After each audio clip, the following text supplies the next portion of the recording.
नमस्कार। मैं डॉक्टर अजय आपके सम्मुख अपने इंडिया पॉलिटिक्स चैनल पार्ट 2 पर मेरा पार्ट 1 शॉर्ट चैनल पर चल रहा है। ये हमारा लॉन्गर वर्जन है। प्लीज़ आप इसे सब्सक्राइब कर लें, लाइक भी कर लें और शेयर भी कर लें। बाद में मैं बजाय कि भूल जाऊं आपसे ये रिक्वेस्ट करना, मैंने ये रिक्वेस्ट प्रारंभ में ही कर लिया।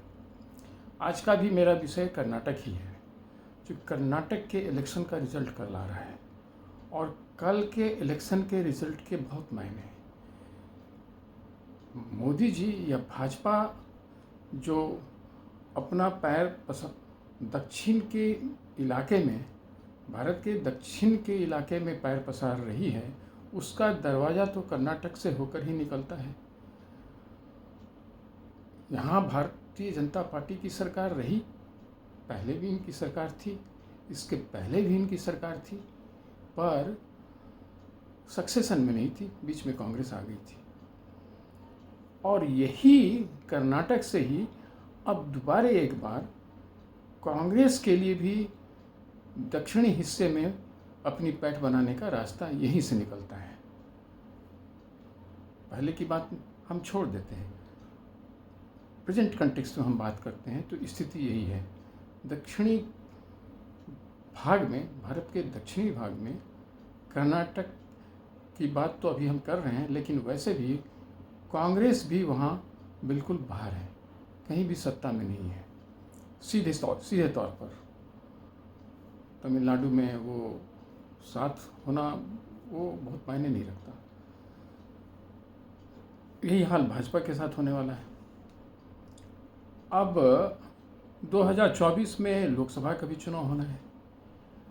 कर्नाटक की अगर हम बात देखें तो कर्नाटक में सबसे इंटरेस्टिंग बात ये रही है कि जब भी कभी भी कांग्रेस की सत्ता नहीं भी रही है तो वहाँ जो वोटिंग के परसेंटेज रहे हैं वो आज तक बराबर ही सभी पार्टियों से, मतलब कि किसी अपने कॉम्पिटिटिव पार्टी से ज़्यादा ही रही है, बराबर। पिछली बार भी अगर हम देखें तो जो परसेंटेज हुआ, भले ही सरकार भाजपा की बनी, लेकिन जो परसेंटेज ऑफ वोट्स थे उससे ज़्यादा कांग्रेस को ही मिले थे। तो ये एक इंटरेस्टिंग फिनोमेनन, ऐसा होता है, ऐसा कई बार हुआ है, पहले भी हुआ है। तो अभी जो डबल इंजन की सरकार है जिस पर मोदी जी इतना जोर दे रहे हैं, और मोदी जी के आने के बाद कर्नाटक में तो स्थिति बिल्कुल ऐसी हो ही गई थी कि बिल्कुल ऐसा लगने लगा था कि भाजपा तो बिल्कुल रेस में ही नहीं है।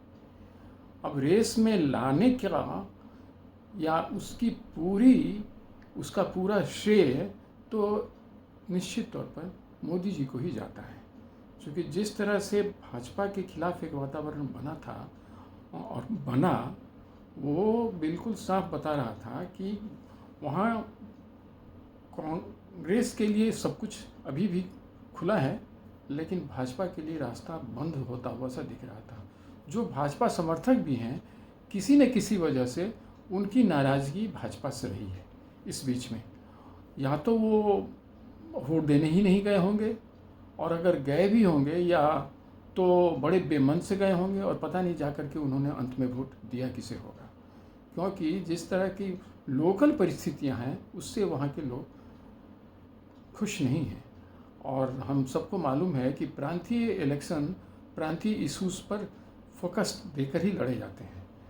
भाजपा यहाँ पर यही कन्फ्यूज़न में रहती है और यही गलती कर रही है बार बार कि लोकल इशूज़ को वो इतना सीरियसली ले नहीं रही है, लेती नहीं है। नेशनल इशूज़ को ही लोगों में डाल करके सत्ता में आना चाहती है, पर अब ये दांव चल नहीं पा रहा है। हिमाचल में भी यही हुआ, यहाँ भी कुछ वैसी ही स्थिति है। लेकिन फिर भी जो हो, मोदी जी के आने के बाद तो स्थिति में ज़रूर सुधार हुआ है। सीधे सीधे यह भी नहीं कहा जा सकता कि भाजपा समर से बाहर हो गई है। मोदी जी के आने के बाद निश्चित तौर पर वहाँ इनकी पैठ एक बार दोबारा थोड़ा सा प्रज्वलित होने लगी थी, लेकिन फिर भी इंतज़ार तो करना पड़ेगा, क्योंकि जो एग्जिट रिजल्ट्स आए हैं उसमें 4-5 एग्जिट पोल ने तो सरकार ही बना दी है कांग्रेस की, कुछ 2-1 ने भाजपा की भी सरकार बनाई है, कुछ लोगों ने कुछ एग्जिट पोल ने हंग असेंबली की भी चर्चा की है। तो मुझे भी तो यही लग रहा है, ज़्यादा संभावना हांग असेंबली की है। अब उसमें जो जोड़ तोड़ हो, उस जोड़ तोड़ में जो बाजी मार करके ले जाए, लेकिन यहाँ भी उस जोड़ तोड़ में बाजी मार करके निकलने वाला अगर कोई एक पार्टी होगी, तो आज की स्थिति देखने से तो यही लगता है कि वो स्थिति कांग्रेस के लिए ज़्यादा सुलभ होगी, ज़्यादा आसान होगी। चूँकि जो संभावना बन रही है उससे तो यही लग रहा है कि कांग्रेस के नंबर्स ज़्यादा होंगे, भाजपा की तुलना में ज़्यादा ही होंगे। हाँ, अगर थोड़ा भी तफरका होता है तो भाजपा के लिए रास्ता एक बार फिर से बनेगा, ऐसी भी संभावना हम व्यक्त कर सकते हैं। पर हमें वेट करना तो पड़ेगा ही कल तक का। अगर आप मेरे विचार से सहमत हैं, अच्छी बात है, और अगर नहीं तो आप भी अपने विचार हमारे साथ शेयर कर सकते हैं।